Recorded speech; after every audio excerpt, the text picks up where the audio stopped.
Ain't about your bread and I can't fuck with ya. I thought you was 100, but you showed me 50. You said you was gonna ride, huh?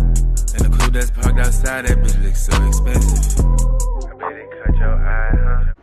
Hey bro, what the fuck going on, man? We back in this bitch with another vid, man. Hey, if y'all don't know,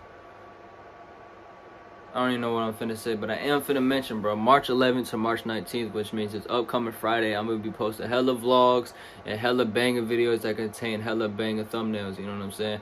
Every video I drop is gonna have a banger thumbnail, you know what I'm saying? So yeah, damn type of videos, you feel me? I'm gonna be vlogging, I'm gonna be on my bro, I'm finna be doing mall shopping sprees, I'm finna be, y'all stay tuned, bro. I'm finna get fucking lit for y'all, bro, no cap. Hey, I think we all know how it is when you hang out with your friends and shit. Like, if you got some cool friends, you know, bro. No cap. Hey, we finna hop into this, though, bro. YNW Melly, I've apparently heard recently that he got a death sentence. Like, I think he's on, like, the death row. I don't know if he's on death row, but I don't know, bro. We finna hop into this, bro. Sounds like to me you have a motive and an admission of a murder. So, Mr. Demons, you're facing 2 counts of premeditated murder, and the court does find probable cause. Once again, Jamel Demons, better known as YNW Melly, is living up to his last name. We're creeping closer and closer to the date of his trial, and it really ain't looking too good for the murder on my mind rapper. We're gonna break this whole case down. Hey, if he did murder his 2 friends, get out. he needs to be locked up. While we can make our best guesses, if he ain't do it, free none that of us man. are lawyers. And at the end of the day, it's all up to the jury. Melly's always been a complicated character. He has an alter ego, he was raised by a single mother, and he grew up without much to call his own. To make matters worse, Melly joined up with the Bloods at a pretty young age, and he pretty quickly ended up finding himself in some tough spots. Back in 2015, he caught his first case. He got taken in for popping off some shops into a group of teenagers at his local high school. He got charged with aggravated battery and a couple other crimes. He ended up serving a few months in prison as a result. All the while, he was making music and distributing it through SoundCloud. He ended up linking with a few of his homies, and they started a collective. Those homies were YNW Sack Chaser, real name Anthony Williams, YNW Juvie, whose real name is Christopher Thomas Jr.,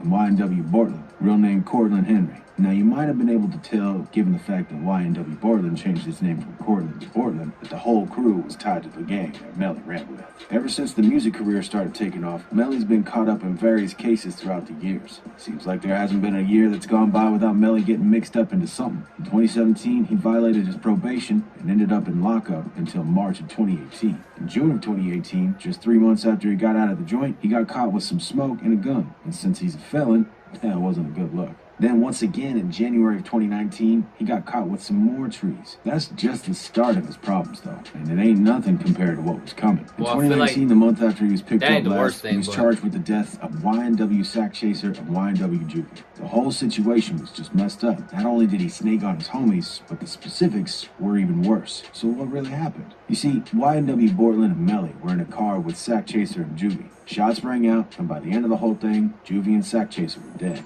or mortally wounded, at the very least. So from here, Bortland drove them to the local hospital, where they passed away shortly after. Melly and Bortland claimed that some ops had run up on him in a drive-by, but a quick investigation pretty much showed that something wasn't adding up. There were grooves inside the vehicle, consistent with a bullet path from inside the car, not outside. And they're also accused of, as you said, staging this crime scene to appear as though it was a drive-by shooting. Melly eventually turned himself in, although the way he was talking about how everything went down made it sound like he thought he was being falsely accused. He made a statement on Instagram before turning himself in, saying, "I lost my 2 brothers, and now the system want to find justice. Unfortunately, a lot of rumors and lies are being said, but no worries. God is with me and my brother, YNW Bortland. And we want y'all to remember that it's a YNW family." The post has since been taken down. To make matters worse for Melly and Bortland, Complex reported in 2019 that they were persons of interest in a case where an off-duty cop was hurt in 2017. That means Melly is now facing 3 huge charges. In this case, Melly and Bortland were standing in the crowd when someone threw a bottle at a passing car. Then the driver popped a few shots into the crowd, and Melly and Bortland allegedly fired back, resulting in the death of Gary Shambliss, the off-duty police officer who was driving the car. The big thing to remember about this case is that the death penalty is still active in Florida.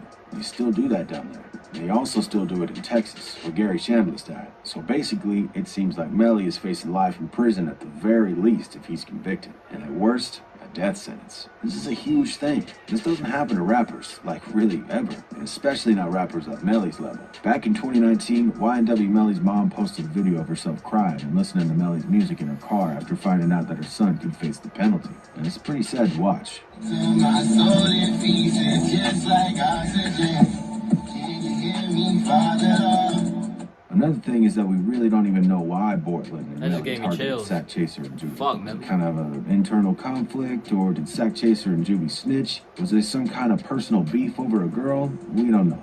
And if Melly doesn't give a full confession, there's a really good chance that we might never find out. Either way, the whole internet has been kind of going in on Melly for being such a snake. People have also pointed out how crazy it is that when Murder on My Mind came out, everybody thought it was a banger. Just a rapper talking. But looking at the comments now, seems like everyone realizes how insane the track was. It's not exactly like he's self-snitching or anything, but still. One commenter said, 2018, nice song. 2019, holy shit. Someone else said, everybody gangsta till you realize he has 2 charges, so he's speaking facts. Now that the trial's coming up, we can also look at the court documents themselves and see how good of a chance Melly even has beating the case. That being said, it's really not looking great. Looking at the affidavit, there are some pretty shocking pieces to this case. First of all, Portland and Melly's stories about what went down were conflicting. They didn't even get their story straight. But that's not the worst of it. There's literally security footage of them all in the car together. Also, in the search footage, you could see Melly and Portland both wearing some kind of satchels on their hips. They also got a search warrant for the vehicle and found a bullet in the seat Melly was in. Since the shell casing was found inside the car, the investigators guessed that they must have fired from outside after the incident, so that they could make everything look like it was a drive-by. The casing also matched the bullet used in the actual incident. The investigators then went on to interview someone who lived with the victims. He said they all left in 2 separate cars, and since we know they're all in the same car, this witness lied to protect Melly because he must have been in on everything. After the detective figured out he was all Probably just capped, lied 'cause he ain't came no back and snitch. showed him the video evidence, it was basically like, you sure he wasn't in that gray Jeep, homie? Then this witness changed the story and claims that Melly was originally in the Jeep, but after that he got out and hopped in a red Mitsubishi. He said that Melly Snapchatted him later to pick him up, but they got a search warrant for the cell location info and figured out that that was also a lie. Then they broke out the dog. At first, they took the dog to the location that Portland said the drive-by happened at. They couldn't find any glass, any bullets, or shell casings. However, a little ways away, in a rural area on the shoulder of the road, the dog sniffed out 2 different types of bullet casings and glass from the vehicle. That's where they figured out where the car was stopped, and bullets were shot into the vehicle there. After this, the investigators did a ballistics test to figure out if a drive-by was even a possibility, and they figured out that there was no way. Later, during the autopsies, it came out that the victims were shot at close range, likely from inside the car. The investigators were also able to get a search warrant for Melly's Snapchat records. They found out that he never reached out to the witness to pick him up and get him out of the Jeep, as the witness had claimed. He also talked to his girlfriend 14 days after the incident that happened, talking about how Portland is the realest dude he knows. Investigators assume that's because he took him to the hospital and dealt with police. There's also a documentary that Melly put on YouTube. At the end of the video, he says he was the latest victim of a drive-by. But according to his story, he wasn't there. Like, bro, come on. A month after the whole thing, Melly also made a video on his phone where it said, "There's no regrets for the shit that I did." He never put the video out or anything, but he took it on his phone, and the investigators got a hold of it. So, of course, there's a lot of arguing that could be done about whether or not Melly was actually the one who organized the whole thing. This shit's so The confusing, facts bro. kind of speak for themselves at this point. Florida state courts have also mentioned in the affidavit on the case that they do plan on seeking the penalty. Honestly, it's harsh, but at this point, that's the likely outcome of this case. But what do you think? Are there any problems with the evidence that you noticed? God damn, Tell us what Melly. you think down below in the comments. Oh, and if you were vibing with this story, you gotta peep this next one. Melly, why'd you... I don't know, bro. Hey, y'all enjoyed, you enjoyed. Appreciate y'all for watching. I love y'all. God bless y'all. Yeah. Finna see you on the next motherfucking video. Y'all stay tuned for March 11th to March 19th. That is this upcoming Friday, bro. No cap. Finna see y'all.